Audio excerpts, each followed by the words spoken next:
do Senhor em primeiro, Deus. Obrigado, Pai, por esse culto aqui, Pai. Obrigado, Deus, pelo nosso pastor, o Senhor tem nos concedido.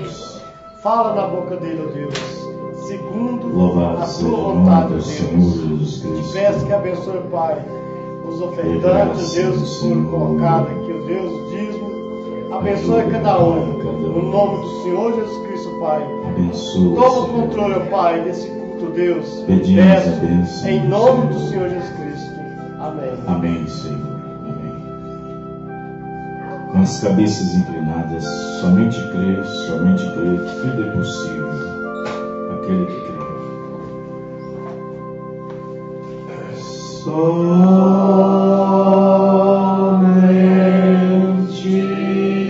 crê.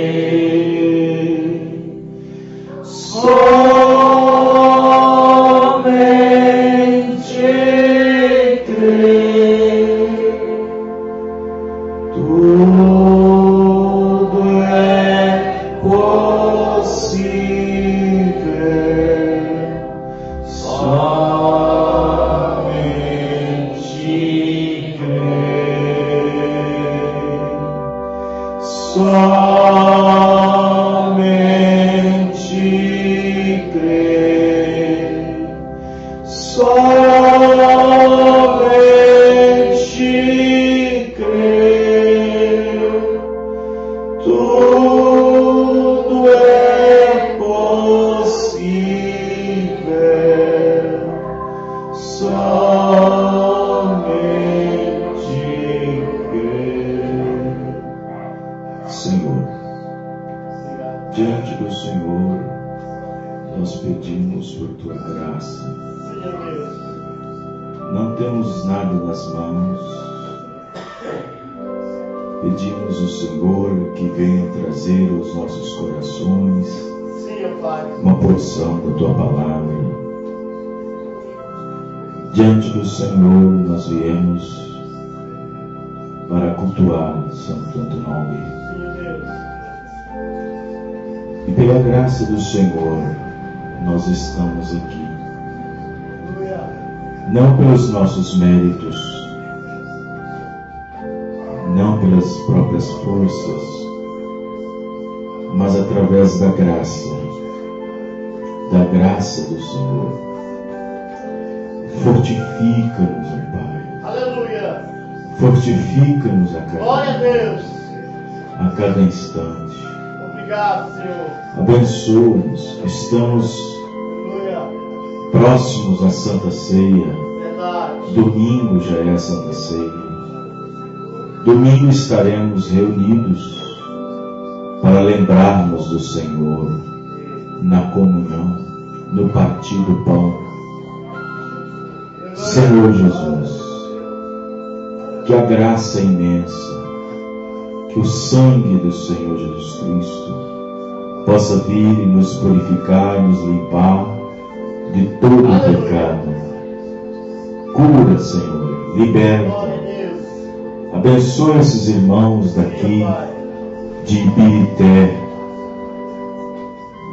Ajuda-nos, ó Pai. Dá libertação àquele que precisa ser liberto. Cura aquele que precisa ser curado. Abre as portas do emprego para aquele que anda necessitado. Traga paz no lar de alguém que ainda não usufrui dessa paz. Traz harmonia. Senhor, pedimos que o Senhor abençoe também os nossos ouvintes da Rádio FM. Abençoa, Senhor, os trabalhos que vêm. Abençoa a confraternização evangelística no mês de outubro, onde estaremos recebendo vários ministros, pastores, entre eles pastor Luiz Mendes, para trazer mensagem de reconciliação. E quem sabe, Senhor, nós, através dos nossos convites, possa fazer com que alguém vá e aceite o Senhor, e receba a palavra, e seja batizado no nome do Senhor Jesus Cristo. Pai, agora nós vamos ler uma porção da Tua palavra. Aleluia. E pedimos que o Senhor nos ajude. Glória a Deus. Pedimos que o Senhor nos abençoe. Em nome do Senhor Jesus Cristo. Amém. Amém. Deus abençoe a todos os irmãos e irmãs. Que a graça de Deus, o amor do nosso Senhor Jesus Cristo possa estar com todos. Aproveitemos que nós estamos de pé, vamos ler o Evangelho de São João, capítulo 1.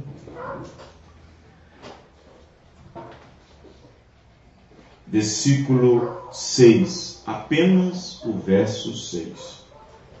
Domingo nós temos a Santa Ceia. Tem o carro que leva os irmãos, a Kombi, né? Às 5h30, né, irmãos? Às 5h20, 17h20, os irmãos já estejam em posicionamento.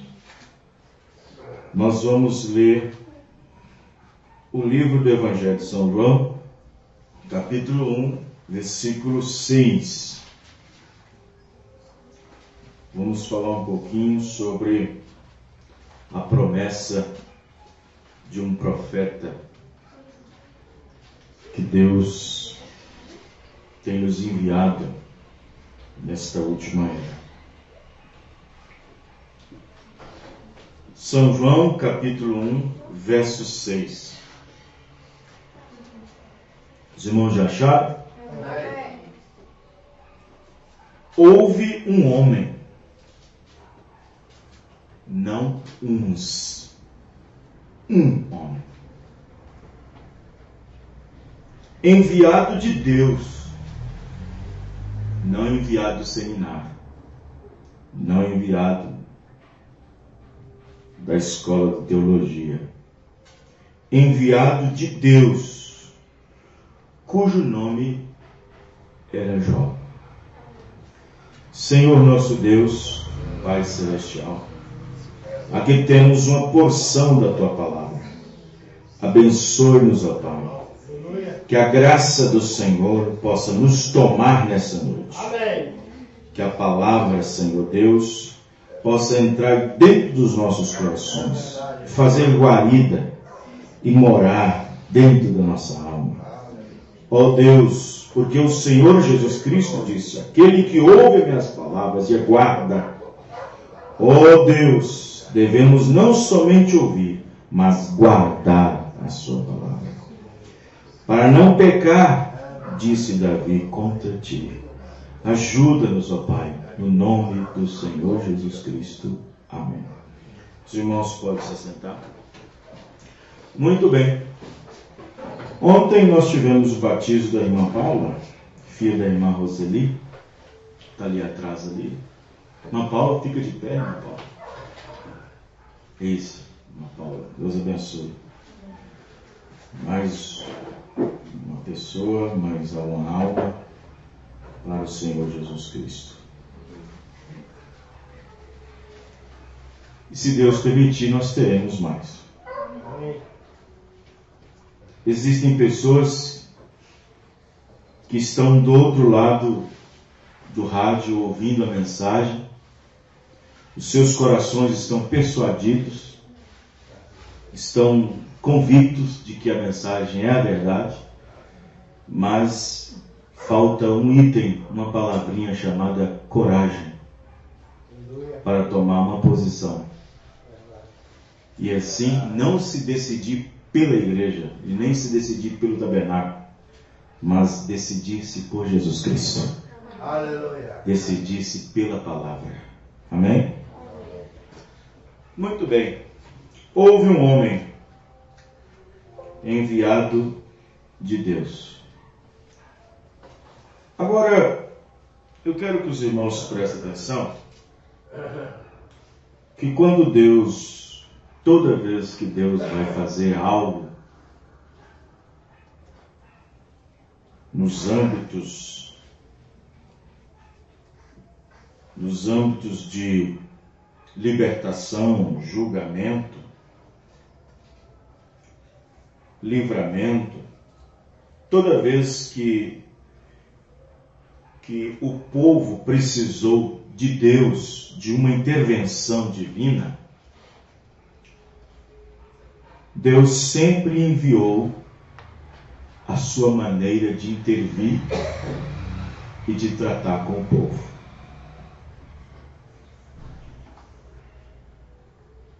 Evidentemente que a maneira provida de Deus para tratar com o povo, sendo um profeta, não é a maneira que muitas pessoas gostam ou aceitam. Mas, biblicamente, esta é a maneira provida por Deus. Intercalar com o homem por meio de outro homem. Deus não permitiu que os anjos se pronunciassem. Deus não permitiu que anjos, seres celestiais, trouxesse mensagem de arrependimento para o povo, a não ser um homem que tenha se arrependido. Deus sempre teve que ter e obter um homem nas suas mãos, que estivesse completamente rendido nas mãos dele. Um homem que não se comprometesse com nada, a não ser com a própria palavra de Deus. Um homem cujo chamado não tivesse nenhum envolvimento com nenhum sistema, com nenhum dogma, com nenhum credo, com nenhuma organização. E este homem que Deus obtém na sua mão, ele tem consigo uma peculiaridade, porque suas ações não são exatamente as suas próprias ações. As suas ações são exatamente as ações de Deus. Quando Deus está identificado no homem, não é mais o homem as suas próprias ações, é as ações de Deus nele. Aleluia. Quando o homem está ungido com o próprio Espírito Santo, com o próprio Cristo nele, já não é mais as ações dele, e sim as ações de Cristo através dele. Os irmãos estão entendendo? Mesmo que nós, como igreja, como noiva, não temos a capacidade de ser um profeta por excelência, porque profeta já nasce profeta. Mesmo que nós não temos essa capacidade, para que Deus flua conosco, como ele fluía ou fluiu com outros homens levantados por ele para serem o vidente, para serem o profeta, para serem a voz, para serem aqueles que viriam, assim diz o Senhor. Mesmo que nós não estejamos nessa capacidade profética de ser um profeta, mesmo assim Cristo tem que ser operado por meio de nós. Aleluia. Paulo disse que deveria ser assim. Paulo disse que a vida que nós vivíamos já não devemos viver mais, e sim Cristo. A vida que eu vivo agora nessa carne, disse Paulo, vive mais, não eu, mas Cristo vive em mim. Cristo vive em você? Cristo anda vivendo por meio de você? Cristo anda operando através de você? Cristo tem os seus 2 pés? Porque Cristo é o Espírito Santo. Se ele tem 2 pés, tem que ser o meu. Espírito não pode ser visto. Cristo é o Espírito Santo. Cristo ele pode ter os seus 2 pés? Ele pode ter suas 2 mãos? Ele pode ter seus olhos, seus ouvidos, sua boca. Ele pode ter seu corpo inteiro.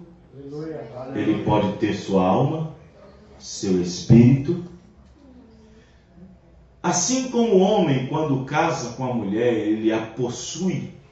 Assim Cristo, quando nós casamos com Ele através da sua palavra, Ele quer nos possuir. Amém, irmãos? Ele quer nos possuir. Então observe bem que existe sempre uma casa rebelde. Na era que nós estamos vivendo, nas eras, a casa rebelde se encontra nessa última era, com um diagnóstico terrível, quando Deus se dirige para falar sobre a condição da era. Irmão, a pior coisa que tem é quando a pessoa se dirige para alguém e dá um diagnóstico da sua vida. Olha, Beltrano, Ciclano, é assim, assim e assim e assado. Ele dá um diagnóstico de sua vida. E Deus, quando se dirigiu para falar para esta era de Laodiceia, o diagnóstico que Deus deu para ela, irmão, é terrível. Deus olhou para ela, não viu nela vestidos. Viu que ela estava nua. Deus olhou para ela, viu que ela era uma pobre. Deus olhou para ela e viu que ela era uma miserável. Deus olhou para ela e viu que não tinha graça. Por isso que ele disse: pobre, cego, desgraçado, miserável, nu e não sabe. Quem está entendendo? Essa é a tendência das pessoas hoje no mundo que não tem conhecimento de Deus. Quando diz que tem um conhecimentozinho, é que aprendeu ali num curso, fez um cursinho de 8 meses, de 6 meses, fez ali, levou um diploma. Quando diz que possui um conhecimentozinho. Mas não é esse tipo de conhecimento que Deus quer. Deus quer aquele conhecimento pessoal, uma experiência pessoal entre Ele e você. Amém, irmãos? Amém. Uma experiência do novo nascimento. Uma experiência que vem pelo batismo do Espírito Santo. Uma experiência daquela que, como Moisés encontrou com Deus na sarça ardente, onde toda a vida de Moisés foi mudada completamente desde então. Amém? O profeta irmão Branham disse: deixe você estar na presença de Deus um momento e você nunca mais será o mesmo. Amém. Os irmãos estão compreendendo? Amém.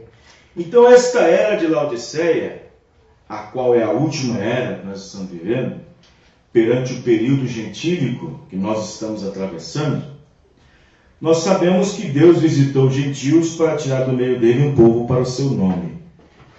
E aí nós temos o período das eras. É uma dispensação.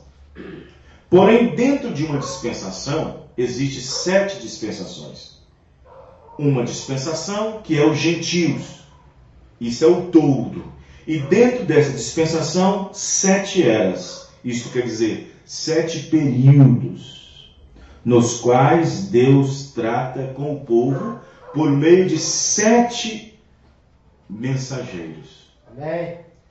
Esses 7 mensageiros são aqueles que têm ou que teve a capacidade de ouvir de Deus e entregar sua mensagem para a sua era que estava vivendo. Quem está entendendo? Amém.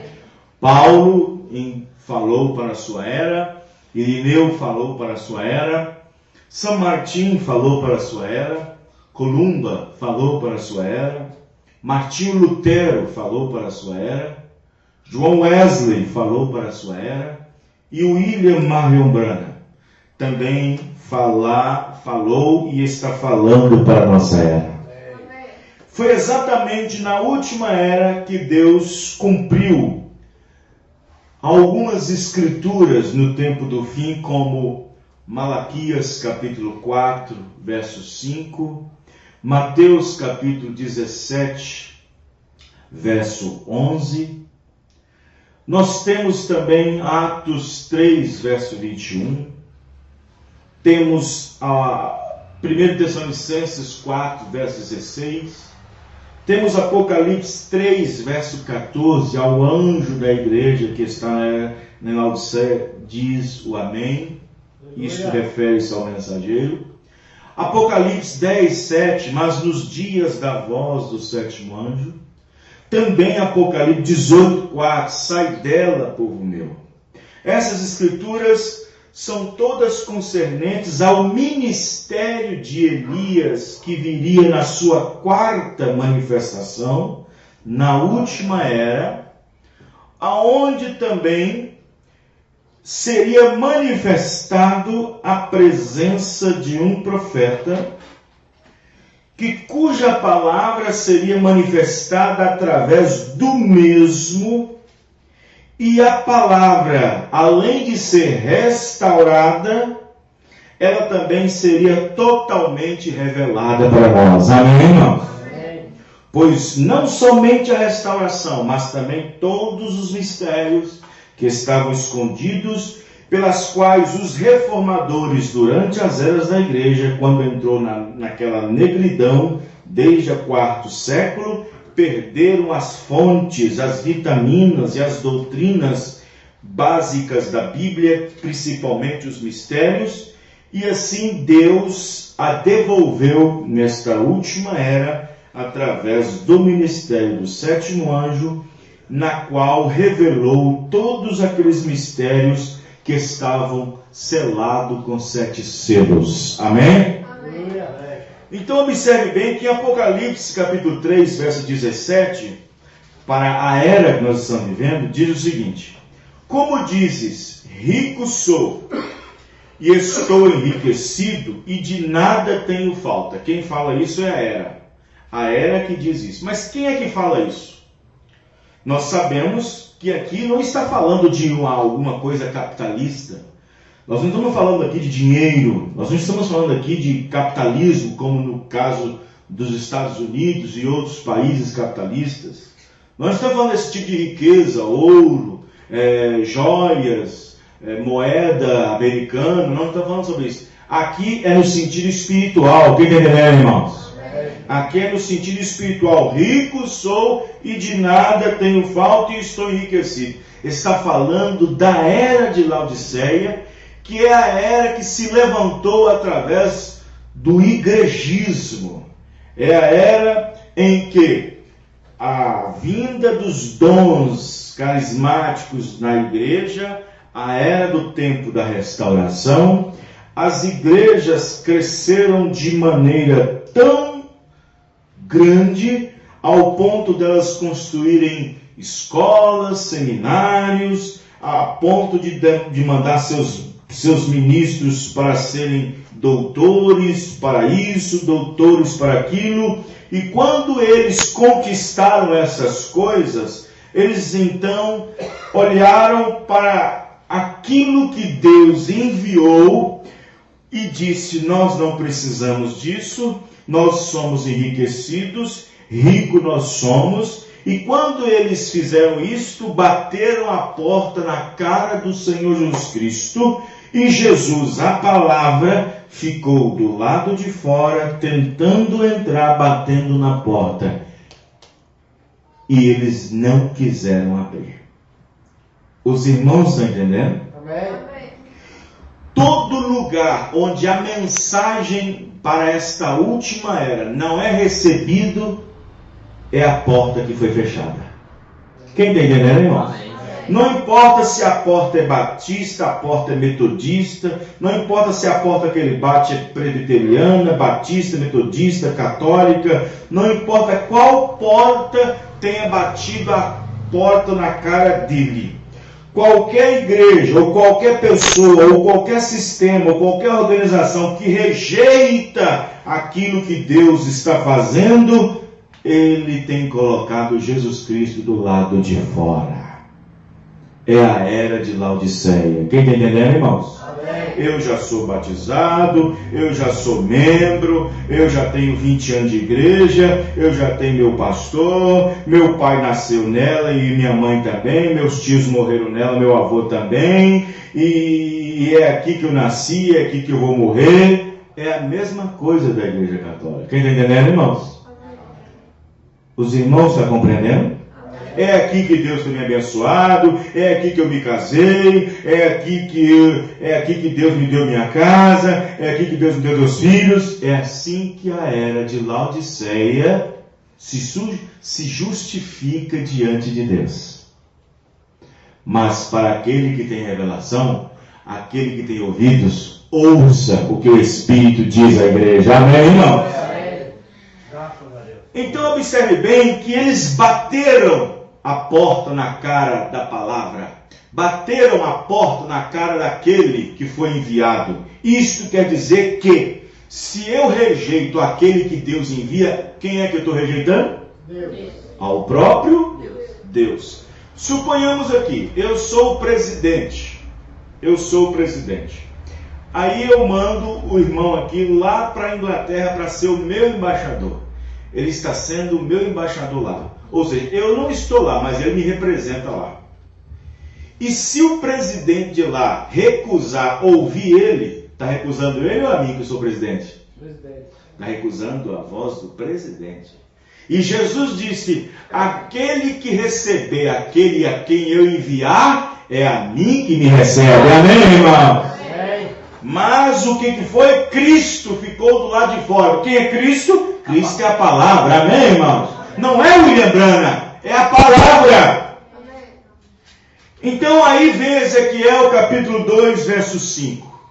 E eles quer ouçam ou quer deixem de ouvir, porque eles são casa rebelde. Hão de saber, contudo, que esteve no meio deles um profeta. Os irmãos, estão entendendo? Hão de saber que no meio deles houve um profeta. Então observe que João aqui no seu evangelho já começa escrevendo assim: houve um homem enviado de Deus cujo nome era João. Aí você pega no tempo de Noé. Houve um homem enviado de Deus antes do dilúvio cujo nome era Noé. Houve um homem enviado de Deus no tempo de Israel quando sofria na mão do Egito, cujo nome era Moisés. Amém, irmãos? Amém. Houve um homem no tempo de Nínive, quando ia ser assolado e afundado no mar, cujo nome era Jonas. E assim vai, amém, irmãos? Toda vez que Deus vai fazer alguma coisa, é através de um profeta. Se Deus vem me julgar, ou se Deus vem me consolar, é por meio de um profeta. Amém?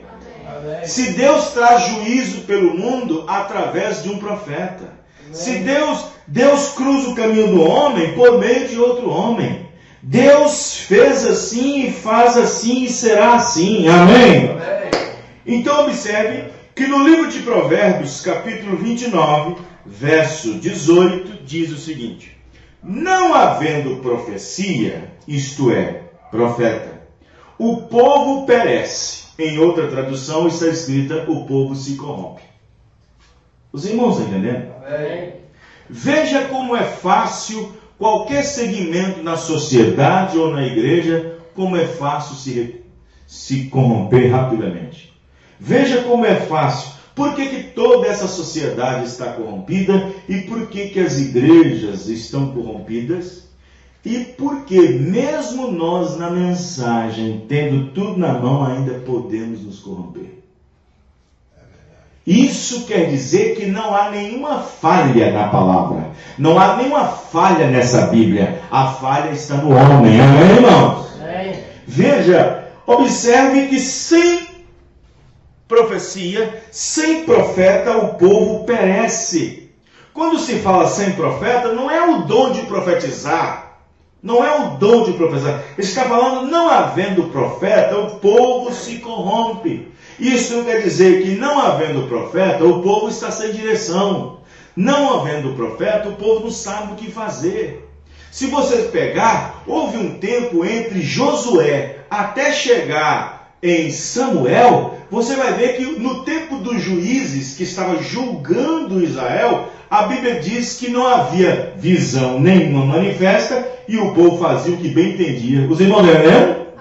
Pega o livro de Juízes para você ver. Quando você chegar lá, você pega Josué, o profeta, e ele descansa no Senhor. E Deus vai trabalhar com juízes até levantar Samuel lá na frente. Aí você vai ver que o povo de Israel era julgado pelos juízes. Aí você vai ter Sansão, vai ter Débora, vai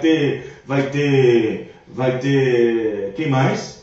Sansão, vai ter um monte de juízes lá. E você vai ver que na hora que entra Samuel, no capítulo 2, no capítulo 1, você vai ver lá que naquele tempo a palavra de Deus era escassa, não havia visão manifesta, que é profeta, e o povo fazia o que bem entendia. Quem entendeu? Vamos pegar as escrituras? Pega o livro de Samuel para nós vermos. Aleluia. Samuel? Não, é Samuel não, gente. Meu Deus. É o livro de... Os irmãos, pega para... Isso aí. Pega o meu livro de Judas, Samuel quer dizer. Livro de Samuel, se eu não me engano, é esse mesmo. Livro de Samuel. Se eu tiver errado, não me corrija. É livro de Samuel?